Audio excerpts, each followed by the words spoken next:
Hello friends, welcome back to my YouTube channel the speaking stars. मैं हूं आपकी astro friend Shivani. आशा करती हूं आप जहां भी हैं कुशल मंगल हैं। इसी आशा के साथ आज का विषय जिस पे हम बात करने वाले हैं वो है वर्गो की कंपैटिबिलिटी विद कैप्रिकॉर्न, जिसमें हम जानेंगे कि कन्या और मकर की जो जोड़ी होती है उसमें क्या क्या खूबियाँ होती हैं, उनकी कुछ प्रॉब्लम्स और उसको कैसे सही किया जा सकता है, ये भी इस वीडियो में हम जानेंगे। उससे पहले जल्दी से मेरे चैनल को सब्सक्राइब कर दीजिए। आप लाइक, शेयर और कमेंट भी कर सकते हैं। और पर्सनली अगर आपको अपनी कुंडली रीड करवानी है, अपने बारे में कुछ जानना है, तो दिए गए नंबर पर आप संपर्क कर सकते हैं। तो चलिए फ्रेंड्स, शुरू करते हैं आज के वीडियो के साथ।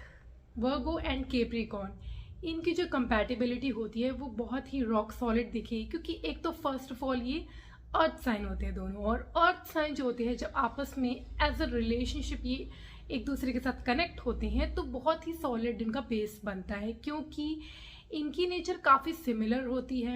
ये रिजर्व नेचर के होते हैं, चीज़ों को सोच समझ के करने वाले होते हैं, रिस्पॉन्सिबल होते हैं।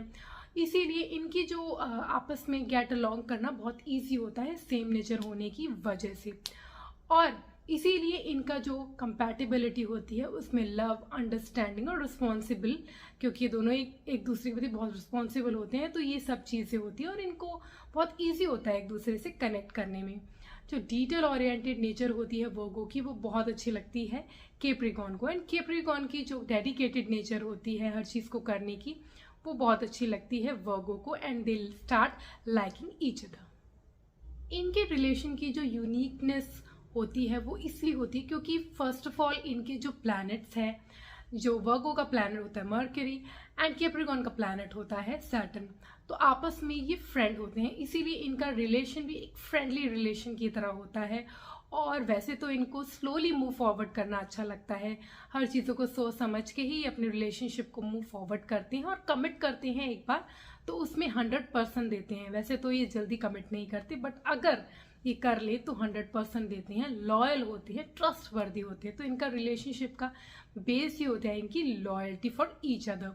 और दूसरी चीज़ ये है कि इन लोगों को, क्योंकि ये बहुत ज़्यादा ट्रुथफुल होते हैं, इनको सच्ची चीज़ें बोलना, सच्चाई में चलना बहुत अच्छा लगता है, या प्रेफर करते हैं कि ये अपने पार्टनर को अपने बारे में सब कुछ सच बताएं। और दोनों की ही ऐसी सोच होती है, क्योंकि कैप्रिकॉर्न को अच्छा नहीं लगता, वो चाहते हैं कि ये अपनी जो सेल्फ रिस्पेक्ट है वो इसी में, अगर वो ट्रुथ हर कुछ बता दे अपने पार्टनर को। और दूसरी तरफ वर्गो पीपल को लगता है कि उनको, अगर उन्होंने वो अपने पार्टनर को ट्रुथ बताएंगे तो इनका जो रिलेशन है वो ज़्यादा ही सॉलिड रहेगा, और ये होता भी है। तो ये लॉयल्टी, ट्रस्ट और जो इनकी ट्रुथफुल नेचर होती है, ये इनका बहुत ही अच्छा एक यूनिक सा फीचर होता है जो इनके रिलेशनशिप को बहुत ब्यूटीफुल बनाता है। सिंस दोनों ही बहुत ज़्यादा रिस्पॉन्सिबल होते हैं, डेडिकेटेड होते हैं, तो ये अगर अपनी फैमिली स्टार्ट करते हैं तो चाहे ये एज अ चाइल्ड अपने पेरेंट्स के प्रति या इनके कोई चाइल्ड हो, तो उनको भी ये पूरे डेडिकेशन से कोई भी रिस्पॉन्सिबिलिटी इनको अगर दी जाए उसको निभाते हैं। और ये बहुत ही ज़्यादा, क्योंकि स्पेशली कैप्रिकॉर्न जो होते हैं बहुत ज़्यादा वर्क ओरिएंटेड होते हैं, तो उनको कोई भी काम दिया जाए तो उसको बखूबी करते हैं। और वर्गो तो होते ही परफेक्शनिस्ट हैं, तो इसीलिए इनको कोई भी रिस्पॉन्सिबिलिटी दी जाए तो ये अपने फैमिली को लेट डाउन नहीं करते, उनकी हर ड्यूटी निभाते हैं। बहुत ही अच्छे फैमिली मेम्बर ये निकल के आते हैं, और इसीलिए इनको एक दूसरे का और अपने फैमिली मेम्बर के लव सपोर्ट से ही आगे और भी प्रोग्रेस करते हैं। और ये इनका बहुत ही यूनिक फीचर है, क्योंकि ये बहुत ही मैच्योर्ड पेयर होते हैं। सेक्सुअल और intimate relationship, they are very slow in starting the relationship. ये बहुत ज़्यादा एक दूसरे को समझना, जानना चाहते होते हैं before jumping into physical things. तो इसीलिए एक दूसरे को समझना, स्लोली मूव फॉरवर्ड करना इनको अच्छा लगता है। बट इनकी कंपैटिबिलिटी, जो सेक्सुअल कंपैटिबिलिटी है, वो फिनोमिनल होती है, क्योंकि कैप्रिकॉर्न की जो सेक्सुअल एनर्जी है उसको रिलीज़ करने का तरीका वर्गो पीपल को बहुत अच्छे से आता होता है। उनकी जो सेंशुअल तरीके से वो उनको सिड्यूस करते हैं, उनके जो इनर इमोशंस होते हैं उनको बाहर ला के जब ये कनेक्ट करते हैं एक दूसरे से, तो इनका जो बॉन्ड होता है वो फिनोमिनल होता है। और जब एक दूसरे को समझ जाते हैं तो एक दूसरे को क्या चाहते हैं, नीड क्या है उनकी, तो वो भी एक दूसरे को बता देते हैं। और बहुत ही जल्दी इनको प्रॉब्लम भी नहीं होती है, क्योंकि सेटिस्फाइड काइंड ऑफ पीपल होते हैं। इसीलिए इनके रिलेशनशिप की, जो सेक्सुअल रिलेशनशिप में जो fire work later on create होती है, शुरू में इनको थोड़ा सा टाइम ज़रूर लगता है, बट बाद में इनकी जो रिलेशन है उसमें फायर भी होती है। और जो स्टेबिलिटी चाहिए होती है वो भी होती है, इसीलिए इनकी सेक्सुअल रिलेशनशिप भी काफ़ी अच्छा होता है। वर्किंग एरिया में फर्स्ट ऑफ ऑल इन दोनों को एक दूसरे के जो गोल्स होते हैं लाइफ में, जो उनको अचीव करना होता है, उसको सपोर्ट बहुत करते हैं, क्योंकि खुद बहुत गोल ओरिएंटेड होते हैं। तो इनको अपने पार्टनर को समझना बहुत इजी होता है, ये उनको बहुत ज़्यादा सपोर्ट देते हैं। इसकी वजह से इनका जो अचीवमेंट्स होती हैं वो बहुत अच्छी होती हैं।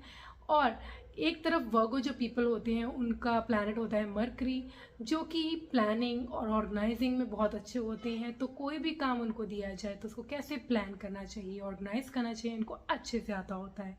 और दूसरी तरफ कैप्रिकॉर्न पीपल बहुत ज़्यादा डेडिकेटेड होते हैं, वर्कaholic होते हैं, क्योंकि उनको हाउस ही डिनोट करता है 10th हाउस, जो कि वर्क का होता है, इसलिए वो हर काम को पूरे डेडिकेशन के साथ करते हैं। और जो इनके पार्टनर वर्गो ने जो ऑर्गेनाइज प्लानिंग की होती है, उस काम को एक्शन में लाना इनको बखूबी आता है। और दोनों जब मिल के काम करते हैं तो इनकी अचीवमेंट भी ग्रेट लेवल की देखी जाती है। और क्योंकि इनका जो मोटिव होता है लाइफ में, वो हमेशा वर्क को फर्स्ट प्रायोरिटी रखते हैं, इसलिए इनकी जो अचीवमेंट्स हैं उनको तो फॉलो अप होना ही है। बेशक उनको लाइफ में थोड़ा सा स्ट्रगल फेस करना पड़ता है, बट इनको इसमें कोई प्रॉब्लम नहीं होती और अचीवमेंट भी बहुत अच्छी होती है। कुछ प्रॉब्लम्स जो अपनी लाइफ में फेस कर सकते हैं, सबसे पहले जो कैप्रिकॉर्न एंड जो वर्गो पीपल होते हैं, क्योंकि बहुत ज़्यादा रिस्पॉन्सिबल होते हैं, डेडिकेटेड होते हैं, हर चीज़ को ड्यूटी की तरफ निभाते हैं, तो इनको क्योंकि इतने वर्कaholic हो जाते हैं कि इनको फन जो एलिमेंट जो लाइफ में चाहिए होता है, जिसमें एडवेंचर होता है, स्पाइस जो होता है इनकी लाइफ में, वो मिसिंग होता है। और इनको कभी कभी ऐसा फील भी हो सकता है कि इनकी लाइफ जो है बहुत मोनोटोनस हो गई है और जो एलिमेंट्स होते हैं, चेंज होता है लाइफ में, वो नहीं हो पा रहा है, जिसकी वजह से थोड़ी इनके बीच में प्रॉब्लम आती है, क्योंकि इनकी लाइफ थोड़ी बोर्डम महसूस करने लग जाती है। सेकेंडली, क्योंकि दोनों को आदत होती है एक दूसरे को करेक्ट करने की। कैप्रिकॉर्न को लगता है कि वो अपनी काम बहुत अच्छे से कर रहे हैं और वर्गो तो अपने आप को मानते ही परफेक्शनिस्ट हैं, तो इसीलिए वो करेक्शन करने में जुट जाते हैं एक दूसरे की इंस्टेड ऑफ अपनी। तो इसकी वजह से भी इनके बीच में प्रॉब्लम्स आ जाती हैं। थर्डली, क्योंकि ये बहुत ज़्यादा अपनी इनकी नेचर होती है कि बहुत राइटियस होते हैं, तो ये चाहते हैं कि जो इनकी चिल्ड्रन हैं उनको भी एक पाथ पे डिसाइड करते हैं, उनके लिए बोलते हैं कि उनको ऐसे चलना है, ये करना है। तो इनके जो चिल्ड्रन हैं, इनके दो ये इनको बहुत प्यार देते हैं, उनके ड्यूटीज़ पूरे से निभाते हैं, उनका फ्यूचर प्लान करते हैं, बट जब उनकी बात आती है उनको पाथ पे बताने की, तो उनके चिल्ड्रन को कभी कभी ऐसा लग सकता है कि इनके जो पेरेंट है वो काफ़ी स्ट्रिक्ट हैं और रेबल भी कर सकते हैं इनके जो चिल्ड्रन हैं इनके अगेंस्ट। इसलिए ये भी थोड़ी सी इनकी नेचर की वजह से प्रॉब्लम इनको देखनी पड़ जा सकती है। कुछ रेमेडीज जो इनके बॉन्ड को स्ट्रॉन्गर बना सकती है। सबसे पहले, इनकी जो लाइफ है बहुत ज़्यादा बोरिंग मोनोटोनस हो जाती है, तो इनको कभी कभी वंस इन अ वाइल कुछ प्लान करना चाहिए। चाहे अपने पार्टनर के लिए सरप्राइज प्लान कर लो, या कुछ डिनर आउटिंग के लिए चले जाओ, एडवेंचर कर लो, या पार्टी में जाओ, थोड़ा अपनी सोशल लाइफ बढ़ाओ। तो इनकी लाइफ में जो वो चीज़ मिसिंग होती है, स्पाइस नहीं होता, वो ऐड ऑन होगा। और ये देखेंगे कि इनकी जो बॉन्ड है वो ज़्यादा बेहतर हो गई है, अंडरस्टैंडिंग जो है वो बेटर हो गई है, अगर ये थोड़ा सा अपनी लाइफ में स्पाइस भी लाएंगे तब।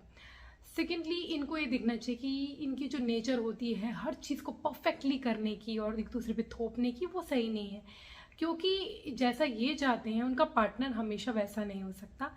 परफेक्शन इनकी नज़र में कुछ और है, इनकी पार्टनर की नज़र पे कुछ और हर कोई परफेक्ट नहीं होता आपके वे में। तो उनको उनके फ्लॉज के साथ अगर ये एक्सेप्ट करेंगे और अपनी जो एटीट्यूड है बहुत ज़्यादा राइटियस होने का वो छोड़ देंगे, तो इनके लिए बेहतर होगा, तो इनका बॉन्ड भी स्मूदर हो जाएगा। एंड लास्टली, इनको अपने जब ये चिल्ड्रन होते हैं इनके, तो उनको भी थोड़ा सा लिबरल रहना चाहिए, उनके साथ भी बहुत ज़्यादा स्ट्रिक्ट होंगे तो भी प्रॉब्लम क्रिएट होंगे, इनके बीच रिलेशन के बीच में डिफरेंसेस आ जाएंगे। Let them decide their own path. आपने उनको अपने आप आगे बढ़ने का, लाइफ में गिर के सीखने का अपॉर्चुनिटी अगर नहीं देंगे तो वो आगे कैसे बढ़ेंगे। तो थोड़ा सा ये चीज़ें अगर ये ध्यान करेंगे तो इनकी लाइफ और भी अच्छी हो जाएगी। वैसे तो इनकी जो बॉन्डिंग है वो वैसे ही काफ़ी अच्छी होती है। फॉर सम एस्ट्रो रेमेडीज, सबसे पहले तो इनको शिव की पूजा करनी चाहिए। शिव को रोज जल चढ़ाएंगे शिवलिंग में सुबह नहा के, तो ये बहुत अच्छा रहेगा इनके लिए। और अगर ये मंडे का फास्ट रखे तो भी इनके लिए, दोनों के लिए बहुत अच्छा रहेगा। और इन लोगों को अपने जैसे वर्गो पीपल को स्पेशली अपनी मर्करी को ठीक करने के लिए, अच्छा करने के लिए, उनकी पावर लेने के लिए, कम्युनिकेशन ताकि इनकी बेटर रहे, उसके लिए अगर ये तुलसी को जल चढ़ाएंगे डेली, स्किपिंग संडे, क्योंकि संडे को नहीं चढ़ाते तो इनके लिए अच्छा रहेगा। अगर डेली नहीं चढ़ा पा रहे तो वेंसडे को तो चढ़ाएं ही। तो ये चीज़ें कुछ अगर ये करेंगे तो इनके लिए लाइफ में बहुत बेहतर रहेगा और ये आगे मूव फॉरवर्ड बहुत ईजिली कर पाएंगे। तो ये है इनकी कुछ एस्ट्रो रेमेडीज़। आज के लिए इतना ही। मेरी नेक्स्ट वीडियो में मैं वर्गो की एक्वेरियस के साथ कंपैटिबिलिटी पर बात करूंगी। तब तक के लिए नीचे दिए गए बेल आइकन को ज़रूर प्रेस कर दीजिए ताकि मेरी लेटेस्ट अपडेट आपको आती रहे, और अगर आपको मेरी वीडियोस अच्छी लगें तो आप सब्सक्राइब ज़रूर कर दीजिएगा। तब तक के लिए ओम शांति, thank you and take care.